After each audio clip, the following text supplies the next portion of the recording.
आपका पसंदीदा startup show आवाज एंटरप्रेन्योर, जहां हम बात करते हैं भारतीय स्टार्टअप इकोसिस्टम के नए ट्रेंड्स, बड़े मुद्दे और साथ ही नए आइडियाज की। एक दशक पहले जहां भारत के कॉस्मेटिक मार्केट में लैक्मे, रेवलॉन, मेबेलिन का ही नाम सुनाई देता था, आज यहां इन नामों के साथ शुगर, कीरो, अर्थ रिदम, रेने जैसे नाम काफी मशहूर हो गए हैं। माईग्लैम, नायका, पर्पल जैसे प्लेटफॉर्म्स के आने के बाद इन प्रोडक्ट्स का सिर्फ ऑनलाइन एक्सेस ही नहीं बल्कि ऑफलाइन एक्सेस भी काफी बढ़ गया है।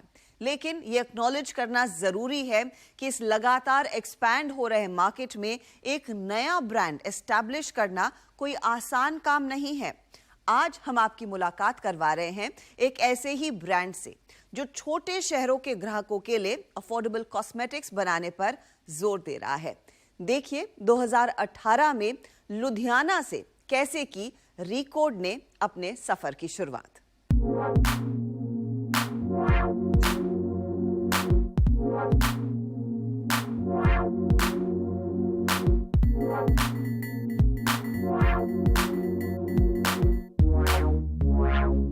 एक समय था जब मेकअप से सजने धजने का मौका नाटक सिनेमा वालों को मिलता था या फिर शादी ब्याह जैसे मौकों पर। लेकिन आजकल कॉलेज और ऑफिस जाने वाली हर महिला मेकअप के बगैर बाहर नहीं जाती। इसमें भी सिर्फ सुंदरता निखारने वाले प्रोडक्ट नहीं बल्कि सनस्क्रीन, लिप बाम, मॉइस्चराइजर्स जैसे पर्सनल केयर प्रोडक्ट्स भी शामिल हैं। यहाँ मौजूद अपॉर्चुनिटीज को देखते हुए धीरज बंसल और राहुल सचदेवा ने कॉस्मेटिक्स और ब्यूटी सेगमेंट में 2018 में इंटरनेशनल कॉस्मेटिक ब्रांड्स को टक्कर देने वाला देसी अफोर्डेबल ब्रांड रिकॉर्ड लॉन्च किया। ऑफलाइन मार्केट में खुद को साबित करने में जुटा ब्रांड कोविड की दस्तक से बिथर गया और कभी न देखा न सोचा ऐसा दौर शुरू हुआ। लेकिन फाउंडर्स के जुगाड़ू मार्केटिंग फंडों ने इस मुश्किल घड़ी का उपयोग लॉन्च पैड की तरह किया। क्योंकि हम ऑफलाइन मार्केट में काम करते थे, जैसे मैंने पहले आपको बताया with the expertise of Rahul का इन ऑफलाइन मार्केट, तो तब हमने अपना मॉडल है जो ऑफलाइन से टोटली D2C में ऑनलाइन में कन्वर्ट कर दिया। उसमें हमने अपने जो प्रोडक्ट्स थे वो कस्टमर्स को प्रोडक्ट्स ट्राई करवाने के लिए, बिकॉज हमें कॉन्फिडेंस था अपनी क्वालिटी पे, through promotions of bloggers and influencers हमने एक रुपये में सारे प्रोडक्ट्स अपने इंडिया में अराउंड बेचे। तो जिससे एंड कंज्यूमर्स ने हमारा प्रोडक्ट ट्राई किया और उसके बाद हमें उसका रिपीट आया प्रोडक्ट्स का। तो उसके बाद जो हमारे जिनको हमने प्रोडक्ट्स दिए थे अपने कस्टमर्स को, वो हमारे लिए एक तरह के ब्रांड एम्बेसडर बन गए और उन्होंने हमारी ब्रांड की प्रमोशन वर्ड माउथ इतना किया तो प्रोडक्ट्स हमारे उसके बाद शॉप्स पे डिमांड पड़ गई हमारी उसके बाद ऑफलाइन में। और D2C हमारे पास हमने साथ में मार्केट प्लेस शुरू किया साथ में, जिसके ऊपर करंटली अभी 17 ब्रांड हमारे पास अवेलेबल हैं। तो इस तरह से हमने अपने बिजनेस को बढ़ाया। लॉकडाउन में इन्फ्लुएंसर मार्केटिंग का आइडिया ऐसा क्लिक हुआ कि फाउंडर्स ने फिर पीछे मुड़कर नहीं देखा। खुद के ब्रांड को बेचते समय मार्केट प्लेस मॉडल ने भी तेजी पकड़ी। इसी बीच मेकअप सीखने वाले ग्राहकों के लिए बाजार में मौजूद गैप पर फाउंडर्स ने अपना रुख किया। जैसे ही कोविड का लॉकडाउन खुला तो उसके बाद हमने देखा भी एक गैप है, जो एंड कंज्यूमर है उनको कॉस्मेटिक्स यूज़ करना नहीं आता है और उसके लिए हमने ऑफलाइन ग्रूमिंग क्लासेस देनी शुरू की। तो ऑफलाइन ग्रूमिंग क्लासेस अभी भी अगर हम आज बात करेंगे तो अभी हमारी 5 सिटीज़ में लाइव हैं, कोई आगरा में है, अलीगढ़ में है, नागपुर में है। तो मेन फोकस हमारा Tier 2 मार्केट्स है। Tier 2 सिटीज़ में हम मेन फोकस कर रहे हैं अपनी प्रोडक्ट्स को प्लग करने का।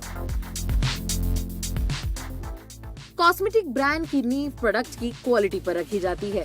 मार्केट कितना ही बड़ा हो, रिपीट कस्टमर और वर्ड ऑफ माउथ से स्केल करने के लिए क्वालिटी में कॉम्प्रोमाइज नहीं किया जा सकता।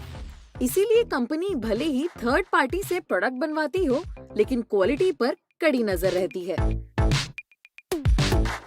सारा प्रोडक्शन जो हमारा है वो थर्ड पार्टी से होता है और उसमें हमारी क्यूसी टीम है। क्यूसी टीम्स वगैरह जाके ड्यूरिंग जब हमारा बैच फिल होता है तो बैच की फिलिंग में हम ट्रायल वगैरह करते हैं। उसमें अगर कोई क्वालिटी रिजेक्ट होती है तो ड्यूरिंग प्रोडक्शन ही हम उसको रिजेक्ट कर देते हैं। तो प्रॉपर क्यूसी होके ही मार्केट में हमारा प्रोडक्ट आता है हमारा। क्योंकि ये बहुत ज़्यादा सेंसिटिव वगैरह रहते हैं स्किन वगैरह पे लगाने के लिए, तो इसमें बहुत ज़्यादा हमें केयरफुल रहना पड़ता है प्रोडक्ट्स को एंड कंज्यूमर तक पहुंचाने से पहले तक। कंपनी के पास फिलहाल 400 SKUs हैं और समय समय पर इनमें नए प्रोडक्ट ऐड किए जाते हैं। इस तरह से स्किन टाइप कॉम्प्लेक्शन के लिए प्रोडक्ट की वैरायटी रिकॉर्ड स्टूडियोज में मिलती है। इंटरनेशनल ट्रेंड्स के मुताबिक नए प्रोडक्ट्स को बाजार में उतारा जाता है। करंटली रिकॉर्ड के पास 6 फाउंडेशन है, अदर ब्रांड्स के पास 14, 16, 20, 24 तक कलर हैं फाउंडेशन के। तो हमारा रेवेन्यू फाउंडेशन से डबल हो जाना है। 6 के 12 पीस कर दिए हमने। हमारे पास कंसीलर एंड करेक्टर के 9 शेड्स हैं, वो हमने 18 कर दिए। लिपस्टिक के हमारे पास एक अभी हमने रिसेंट 18 की, उसको 36 पे ले जाएंगे या 50 पे ले जाएंगे। तो SKU तो हमारे जो करंट प्रोडक्ट्स है इसमें बहुत बढ़ने वाले हैं। जैसे हमारे पास पाउडर है, अभी दो तरह के पाउडर्स हैं हमारे पास, उसी में हमने 6 तरह के पाउडर अभी और कर रहे हैं, 8 पाउडर्स हो जाएंगे हमारे पास। ऑलरेडी एक्सेप्टेड बाय मार्केट है, उसमें वेरियंट्स हैं हमारे पास। एक हमारा काजल आता है टर्निंग हेड्स, उसमें हमारे पास 8 से 9 शेड हैं, उसको हमने 24 तक लेके जाना है। तो स्केलेबिलिटी तो बहुत है हमारे पास, प्रोडक्ट्स SKU करने के लिए बहुत हैं, जो करंट सेगमेंट को हम टारगेट कर रहे हैं उसी में। ब्रांड 40% रेवेन्यू D2C से और 60% रेवेन्यू ऑफलाइन से कमा रही है। ऑफलाइन स्टोर से हो रही ग्रोथ के चलते कंपनी अब एग्रेसिव एक्सपेंशन पर फोकस बना रही है। ऑफलाइन से पहुंच बढ़ाने के लिए कंपनी ने फ्रेंचाइजीज का रास्ता अपनाया है। जुलाई 2023 में 5 नए स्टोर्स के साथ साल के अंत तक 20 नए स्टोर्स शुरू करने का कंपनी का इरादा है। लेकिन इन विस्तार योजनाओं के साथ साथ फाउंडर्स का प्रॉफिटेबिलिटी पर फोकस बरकरार रहेगा। जब भी रिकॉर्ड जैसी स्केल करेगा, हमारी ग्रोथ जो लोगों को 2 या 3 साल में कर रहे हैं, हम 4 या 5 साल में कर लेंगे। ज़्यादा गैप नहीं है। अभी कोई किसी ने 3 साल में कर लिया और मेरे को 10 साल लग जाएंगे। जो किसी ने 2 साल में किया, मैं 3 साल में 3.5 साल में कर लूँगा। लेकिन रिकॉर्ड प्रॉफिट मेकिंग वेंचर ही रहेगा एक, इसमें लॉस मेकिंग वाला धंधा नहीं समझ लगता। तो इसमें हम जितना भी ग्रो करेंगे विद प्रॉफिट से ग्रो करेंगे। और लास्ट ईयर का भी हमारा जो प्रॉफिट है, आई थिंक जो लास्ट ईयर हमने फाइनेंशियल ईयर क्लोज किया उसमें 90 to 95 लाख है। मेरे को प्रॉपर फिगर नहीं पता है, लेकिन दिस ईयर हमारा और ज़्यादा, जैसे जैसे हमारा रेवेन्यू बढ़ रहा है तो हमारे पास प्रॉफिट का नंबर ज़्यादा बढ़ रहा है। तो रिकॉर्ड की स्केलेबिलिटी तो विद प्रॉफिट से ही होगी। ये बर्न वाला मॉडल तो बीइंग CEO ऑफ रिकॉर्ड मेरे को समझ नहीं लगता बिल्कुल भी। ब्रांड के पास 45% रिपीट कस्टमर्स आते हैं। इसी से इनकी सक्सेस का अंदाजा लगाया जा सकता है। डिस्ट्रीब्यूटर्स की भीड़ में ब्रांड को खो देने के बजाय कंपनी अपने फ्रेंचाइजीज को ही डिस्ट्रीब्यूटर बना रही है। साथ ही ब्रांड टियर 2, टियर 3 शहरों में फ्रेंचाइजी शुरू करते हुए भारत के मार्केट में पकड़ हासिल कर रहा है। इन तगड़े ऑफलाइन स्केल के बाद कंपनी मास मार्केट और प्रीमियम सेगमेंट के लिए प्रोडक्ट्स उतारकर कॉस्मेटिक मार्केट के हर वर्टिकल में अपना वर्चस्व बनाना चाहती है।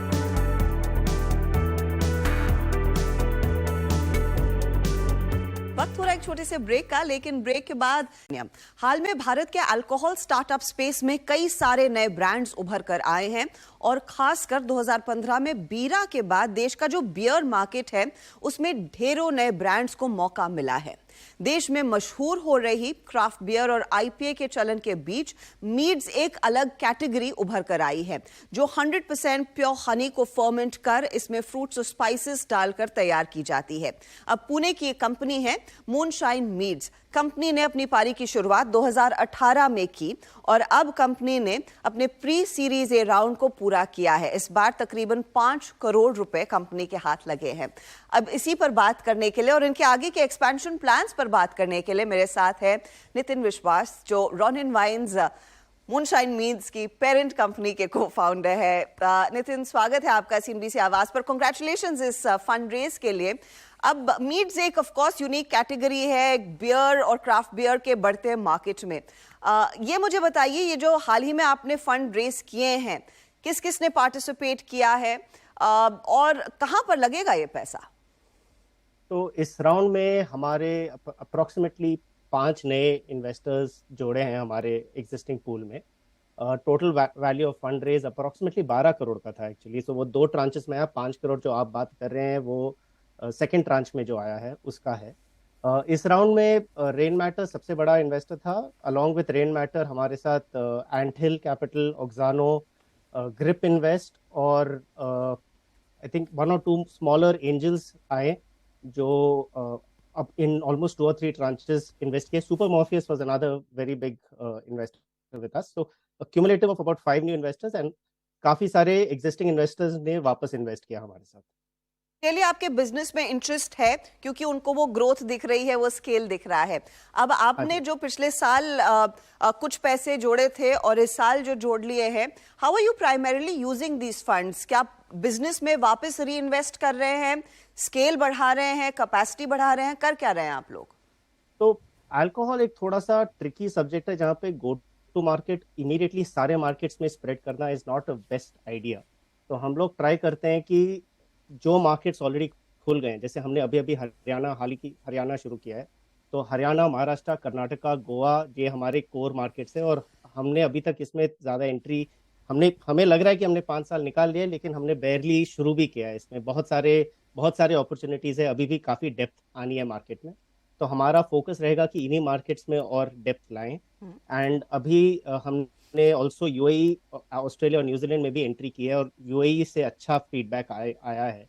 तो अभी अपन वही ट्राई करेंगे कि उस मार्केट में ज़्यादा घुसने का ट्राई करेंगे। I mean to get more traction in those markets, वो हमारा फोकस रहेगा। नए मार्केट्स खोलने से इमीडिएट रेवेन्यू अपटेक आ जाती है, लेकिन फिर उनको मेंटेन करने में बहुत एक्सपेंस जाता है, जो आज के दिन पे हम नहीं करना चाहते हैं। हम चाहते हैं कि जो एग्जिस्टिंग कोर मेट्रो मार्केट्स है उसमें थोड़ा कंसोलिडेशन हो जाए।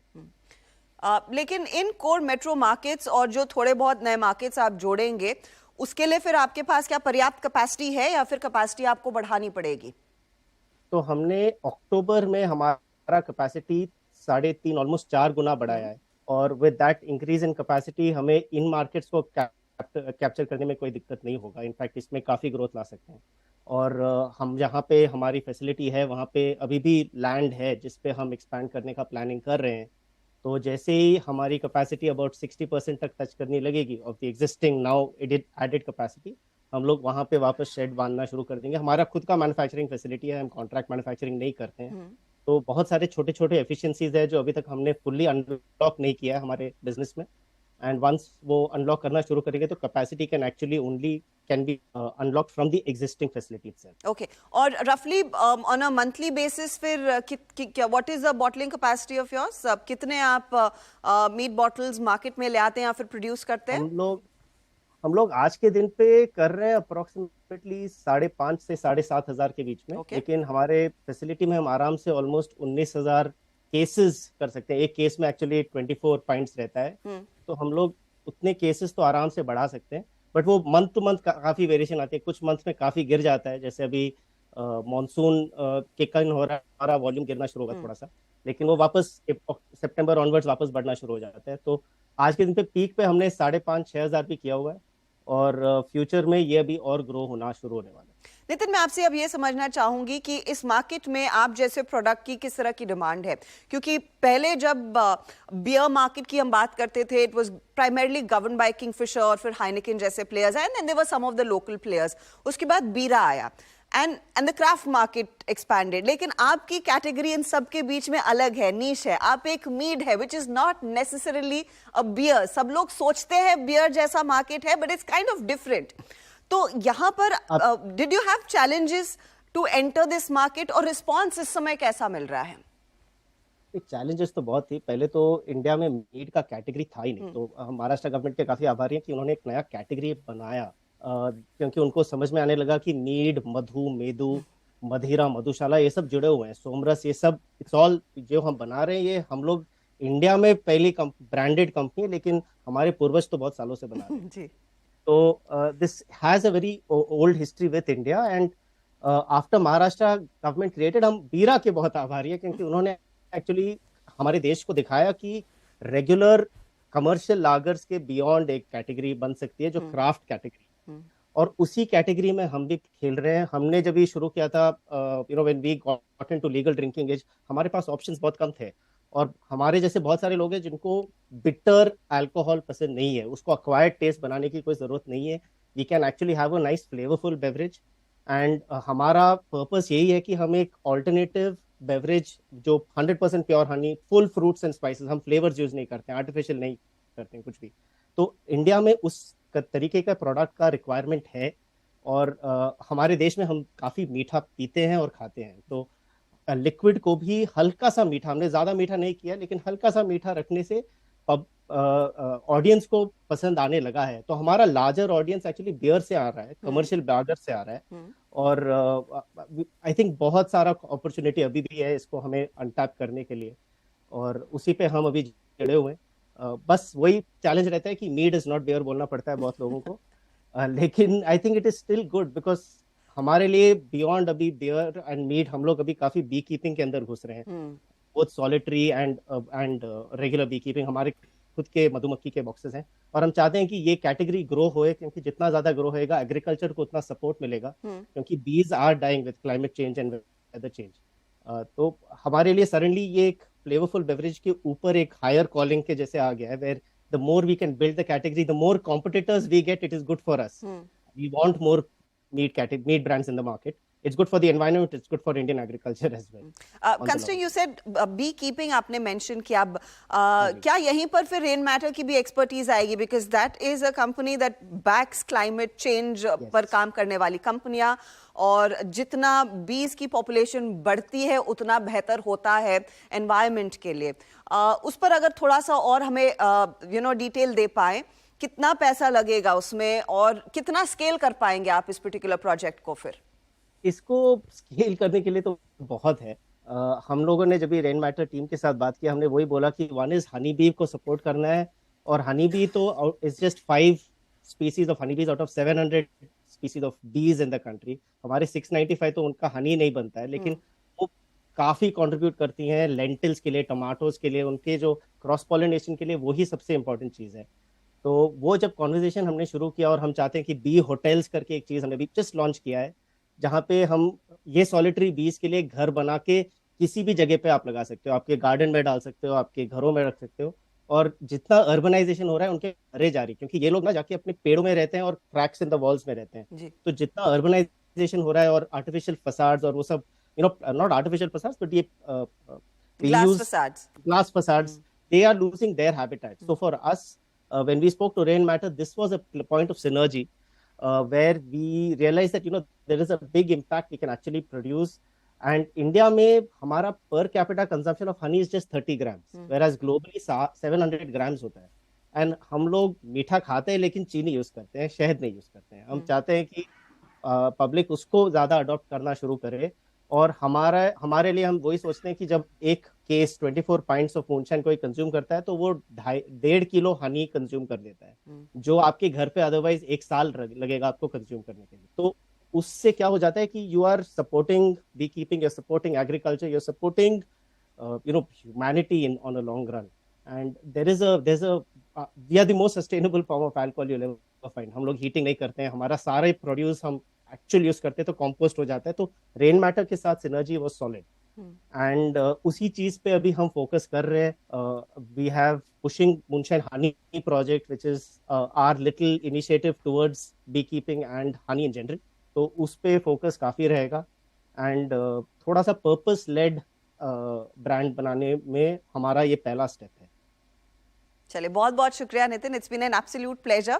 और आई एम श्योर हमारे दर्शकों को जानकर अच्छा लगेगा कि मीड पीकर भी आप एनवायरनमेंट को प्रोटेक्ट करने में मदद कर सकते हैं। छोटी सी पहल होगी, लेकिन पहल तो होगी ही। And wish you and the team all the very best. Thank you so much. Thank you. चलिए, इसी के साथ आवाज एंटरप्रेन्योर में हम भी आपसे लेंगे इजाजत। आपको हमारा कार्यक्रम कैसा लगा, इसका फीडबैक आप हमें जरूर दें। अगले हफ्ते फिर मुलाकात होगी। Goodbye, take care.